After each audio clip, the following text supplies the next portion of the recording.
srdačan pozdrav, dobrodošli u Fokus Radiotelevizije Herceg-Bosne. U večerašnjem nešto drugačijem izdanju Fokusa razgovarat ćemo s njenom ekscelencijom, veleposlanicom Izraela u Tirani, gospođom Galit Peleg. Izraelsko veleposlanstvo u Tirani, kako je poznato, nadležno je i za Bosnu i Hercegovinu. Dear Excellency, thank you for taking the time for an interview with RTV Herceg-Bosne. Thank you very much for having me. What impressions did Mostar and Bosnia and Herzegovina leave on you? Beauty. You have a beautiful country, very rich in terms of natural resources. For me as an Israeli to travel from Sarajevo to Mostar and to see the rivers and the mountains with snow and to think of water, how much we struggle for water, it gives me great pleasure to see really this beautiful country.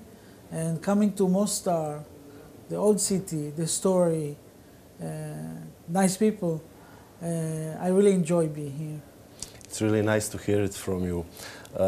What are Israel's expectations from the upcoming Mostar Economy Fair? We know Israel is a partnering country.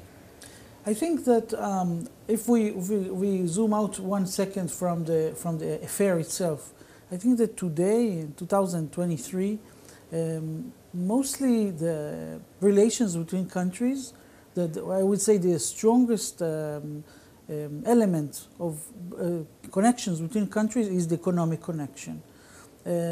We see countries that change their traditional policies because of economic interest. So if we can make our economic connections stronger, it changes the whole other aspects of relations. So I believe that for Israeli companies to come to economic fair here in Bosnia-Herzegovina, it's to explore for new opportunities. And I have to say that the location of Bosnia-Herzegovina also in the Balkans, it also gives the opportunity for the investor not to look only of investing in a country of 3-4 million people, but in a region of 30 million people. And that changes the picture. If an investor comes to Bosnia-Herzegovina and builds something here or makes a project here, I think he thinks of it as something that can serve also the neighboring countries. On one hand, I would say like Montenegro, Serbia, but also Croatia, and into the West. So I think this fair is a very good meeting point. On one hand, to see what is the potential that exists here, and on the other hand, to present to you what are the possibilities that Israel can bring to this area. What positive experiences and practices can Israel share with Bosnia and Herzegovina to improve the relationship between the two countries and to promote stronger economic development in Bosnia and Herzegovina itself? I think that Bosnia-Herzegovina today is in a process of developing that needs a lot of improving in infrastructure, and Israel can contribute, for example, in energy. You have a lot of potential. You have here winds, you have sun, you have water, you have everything that any someone who is dealing with energy can dream of.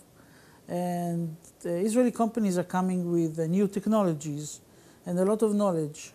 And I think we can do projects together, for example, in this field, the energy and everything that has to do with it.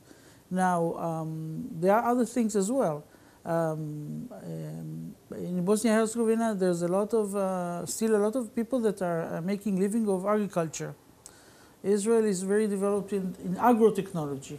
There are a lot of Israeli companies that are interested in investing in technology for agriculture and upgrading the production and the quality of production, and all that in under the standards that can already open new markets, either to the European Union or to the region itself, or to Israel.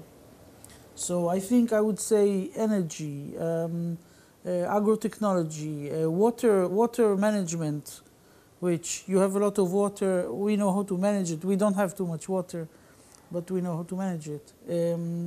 I would say cyber in every aspect. Everybody is talking about cybersecurity. But cyber today is in everything that we do in life. So if you build a project of energy, you need to protect it. Everything today is computerized. Everything is digitized. It can be from protecting projects like that, or protecting, digital services from government offices or hospitals. So everything that is connected to this. So I said energy, I said cyber, I said agrotechnology, water management. I think maybe also medicine. So there are a lot of fields that Israel has advantage, and I think that can find potential partners here. We can all notice that Israel is becoming more and more noticeable in the region, let's say it like that. What are Israel's key interests in Bosnia and Herzegovina and in the region of Southeast Europe? I believe that there are several reasons why Israel is starting to be noticed here. I think that Israeli investors started to discover this region, and it's a very good thing. Automatically, when Israeli companies are successful, they're going to America. If they are not in the scale to start marketing there, so they're going to the Far East. I think several elements collide together. One is the place where the countries here are in the position to absorb Israeli technologies, and because these countries are developing very fast, jumping from one place to the third decade of the 21st century, very, very fast. And there is a need for new technologies. But also, I believe that there is an effect of the years that you had COVID, and suddenly people understood that if your market is in America and the airport is shut and you cannot reach there, you're losing a lot of money, and started looking for closer markets that you can reach in other ways. And a lot of things can be done. And I think that the fact that your region is very also friendly to Israel, you don't have to struggle politically in order to connect economically. Israeli investors understood that this area is very interesting for them. Are you aware that relatively recently here in Mostar, the street names referring to officials of Ustasha regime were abolished? And are you familiar with the ways of dealing with the past in other larger communities in Bosnia and Herzegovina? I think we're talking about a very unfortunate and dark period in human history in general. We just last week marked in Israel the Holocaust Remembrance Day, but we deal with it all the time. I think the fact that the city of Mostar decided to take this step, and I know it wasn't easy. I think it's a very good sign. I think it's and we immediately recognized it and congratulated the city of Mostar for this act. We would like to see more happening all over the country. I think also people that live here don't want to be connected to this dark period. I think in Bosnia and Herzegovina you have one of the oldest Jewish community in Europe, very respectful one. And I think people are respecting the Jewish community here. We would like to see it also in acts like this that are positive, that encourage us to think that people really understand that, you know, after 80 years, the younger generation should learn from the past, never forget. We always say never forget, but make it a better future for the next generations. So we would like to see it more happening.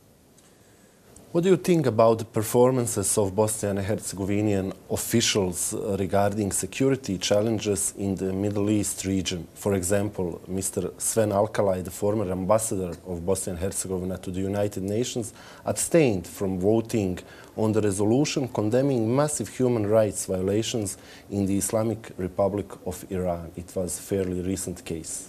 Yes, I'm aware of this case.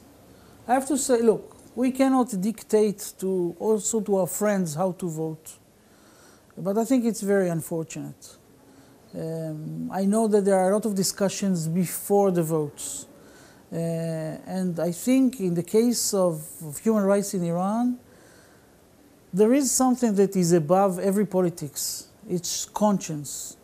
Because we are all watching closely what is happening there. And I'm not even getting into the fact that politically the way Iran is behaving in the international arena, or calling to erase Israel from the map. I'm not taking the Israeli point of view. I'm taking the humanitarian point of view. In this case, it's really unfortunate. When you have a country that is a member of the United Nations, and is exporting terrorism, that is developing nuclear weapons that can reach today all the way to the United States. Not only, if the target was Israel, then you don't need these long-range missiles. So you have,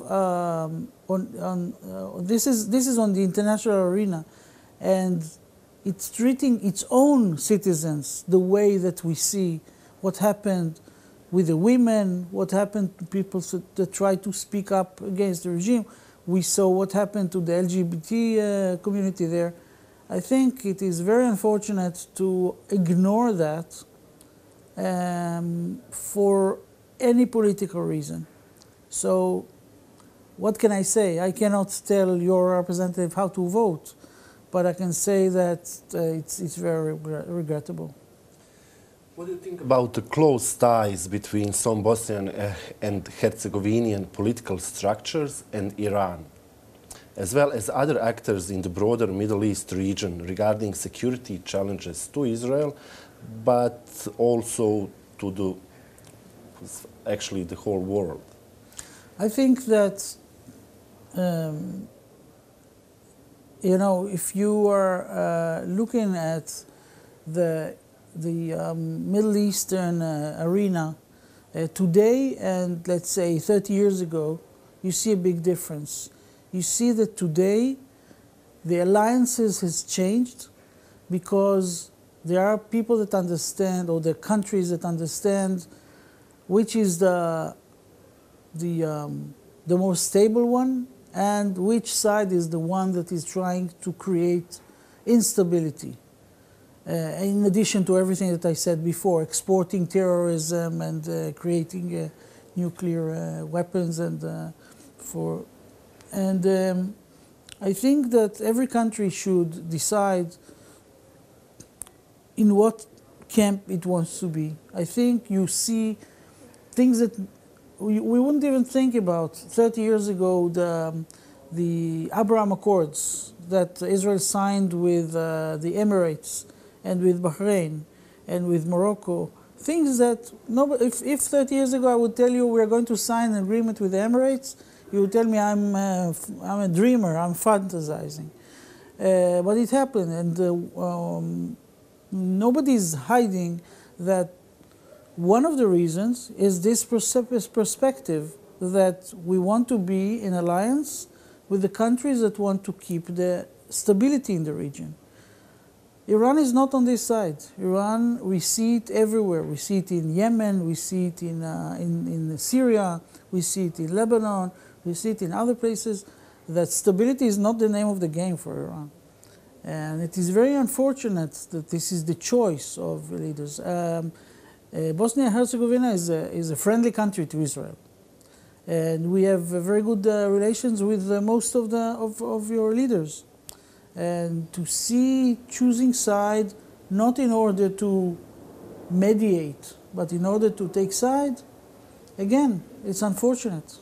We can't see it in a good way.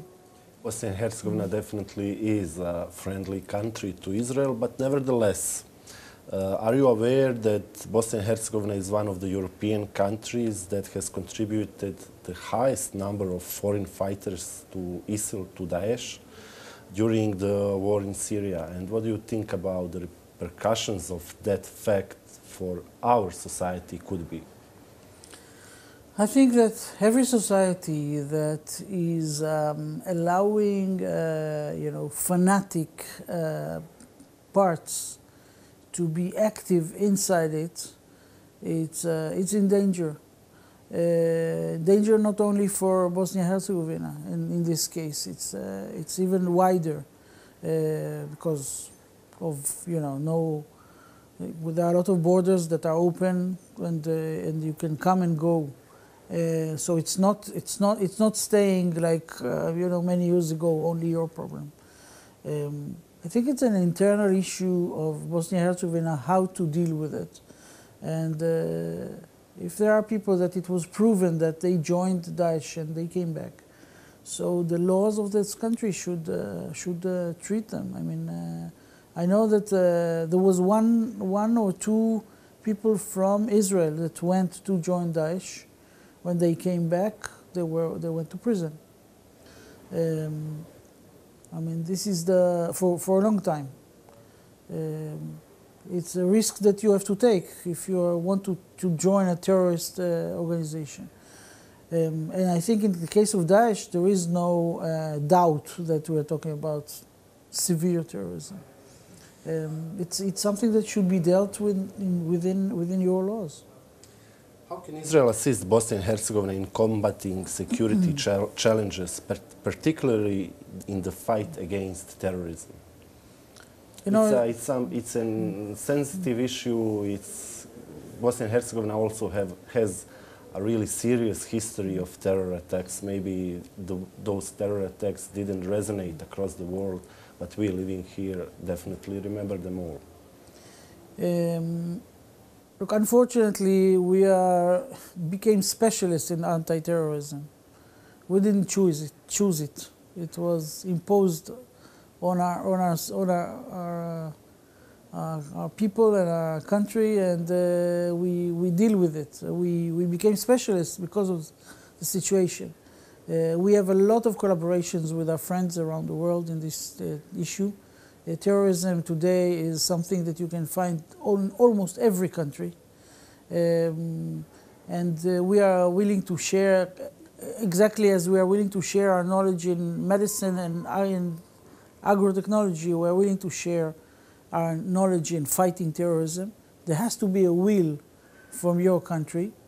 And I don't know, maybe there is some kind of level of cooperation. I'm not really aware of it, but I think there is no reason why not. So it's definitely possible. What would Bosnia and Herzegovina officials need to do in order to deepen the collaboration with Israel regarding all of these security issues? Just to make a request, and then it can be on different levels. Sometimes it has to be followed by a signed agreement. Sometimes it can be by just small gestures like training special units or something like that. So it can be on different levels. There has to come a request from the highest level. Do you see Do you see any traces, let's say, of anti-Semitism in Bosnia and Herzegovina? Unfortunately, yes. You mentioned that not every city changed the names of the streets. But it's not the only thing. From time to time we see swastika painted on either on Israeli signs or in the street, even in Sarajevo. I would like to see, and I have to say that every time we addressed the authorities, they reacted very positively.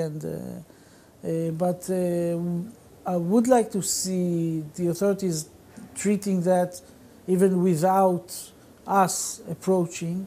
I think that, I heard one of the leaders in the region, I won't say who, but it doesn't matter, but he said something that I like to quote. He said, anti-Semitism, it's not about the Jews, it's about who you are.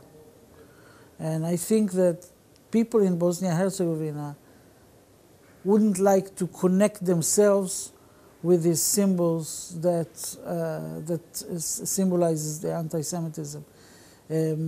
I think that we can definitely deepen programs of education, and we have created programs of education with Yad Vashem, the Holocaust Museum in Israel, with several countries in the region, and we will definitely be happy to collaborate with the educational system. Even if you have several educational systems, we are very happy to work hand in hand with the ministries of education and to share this program. And I think a lot of this anti-Semitism is coming from ignorance. People don't understand what they're actually doing or what they are using, what kind of symbols they are using or what kind of words they are using when they follow anti-Semitism. Once they learn what it means, they don't want to be a part of it. So I would say invest in education, and this will prevent a lot of things in the future. And we are ready to work hand in hand with organizations, with NGOs, and with official authorities to help to create these programs. In that respect, is Bosnia and Herzegovina any different than the other countries in the region? Some. Some. In some countries, we rarely see anti-Semitism. I would say that in Bosnia and Herzegovina, if I compare you to your neighbors, you're in the higher cases, not in the lower cases, unfortunately. What would be a good example? What state would you name as a good example of good practices combating anti-Semitism? I can tell you that, for example, in Albania, there is no anti-Semitism. It's quite amazing, but we don't see this.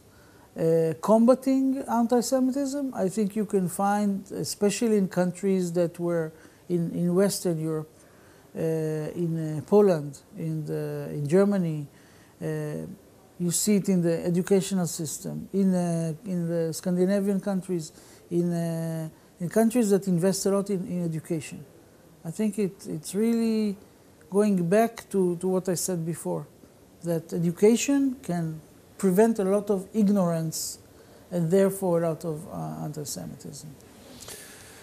The memorandum of the Israeli embassy in Tirana expressing support for the constitution of Bosnia and Herzegovina and the Dayton Peace Agreement, as well as the principles of equality of constituent peoples in Bosnia and Herzegovina, has generated significant interest not only in Bosnia and Herzegovina but also in the countries of the region and the regional media.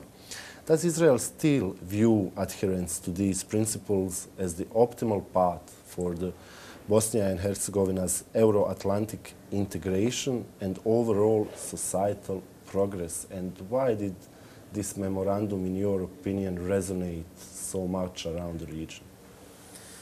Look, usually countries are not getting involved in internal issues of other countries. And we are trying to keep these principles as well. There are two things that we are referring to in internal issues. One is when we feel that there is a kind of hurting the rights of the Jewish community and they are not getting the same, the equal opportunities and rights. And the other one is, I think, supporting every democracy. And I think in the case of Bosnia-Herzegovina, the support that we show towards the Dayton Agreement and the Constitution is so that every citizen of your country will have the constitutional rights to be elected, to vote, to be elected, according to your existing constitution. And we're supporting the democratic way. If you want to change the constitution, you have a way to change it.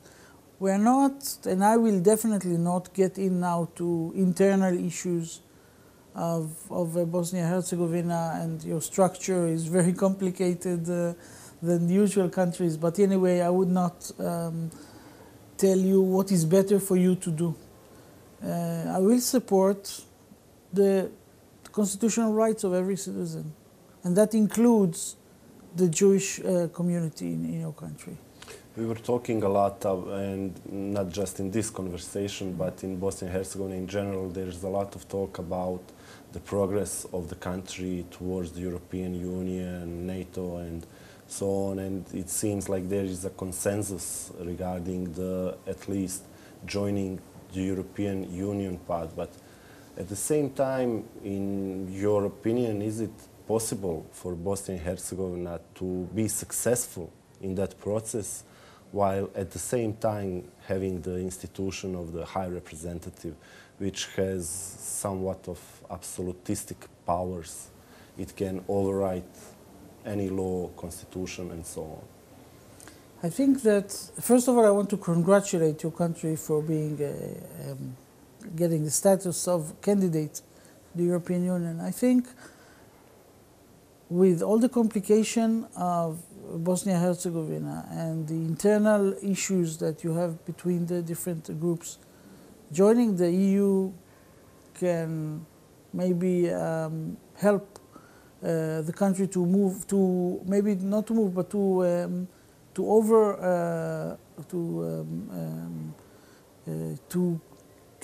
go through or to pass some challenges that are not, that you cannot find a solution right now when you're dealing only inside. Once you will become something bigger, belong to a bigger group, I think it will be easier to reach or to overcome some of these things that are stopping you from progressing to the place that you want to be. I forgot the second question. Yes. Can we be successful on this path while having the okay. High Representative? So I think once I don't know what is the planning, but I believe that once you will be a part of the European Union, some things will change here. Because once you are accepted to be a member of the European Union, you are an equal country among other members. So there will have to be some kind of a change in the position of the High Representative. I don't know what are the plans. I didn't check into it, but I believe that things will change. I believe that it will change your status. Vis-a-vis the structure of the European Union. So this question will have to be asked. What is then the role of the High Representative? How do you see the future of the relations between Israel and Bosnia and Herzegovina, and can we expect even stronger presence of Israel in Bosnia and Herzegovina in the coming years? I can say in one word, yes, or elaborate a little bit. First, we talked about business opportunities. So I think once we will see some projects here, we will see more Israelis here. There will be things will get closer if we start with the economy. I think you have an amazing, beautiful country that Israeli tourists didn't discover yet. We will have to solve the issue of, direct flights or how to fly, but the present will be once you have tourism, it comes with, it's together with business and with, dealing more with each other. I would like to see more visits of Israeli officials here. I met in Israel several officials from Bosnia and Herzegovina in the last year, and I know that we are hosting visits in Israel. I am pushing to bring here also officials, and I think this will also make the relations closer. And I believe that the relations will get closer. We will start with this matching of economic relations, and I think it will be a kind of restart to roll this. I think the beautiful example that we have here in Mostar of an Israeli business that is working here and is, I think, contributing to the city and making the presence of Israel visible, the alumni. I think it's a good example for what we can see and do in the future with other businesses, and to get the people closer, not only in the political level, but also people to people, because this is also very important. Your Excellency, thank you very much for your time and for giving us this interview. Thank you for having me here. Poštovani gledatelji, hvala vam što ste večeras bili s nama. U Fokusu je večeras gostovala njena ekscelencija, veleposlanica Izraela u Tirani, gospođa Galit Peleg. Hvala vam lijepo još jednom. Srdačan pozdrav.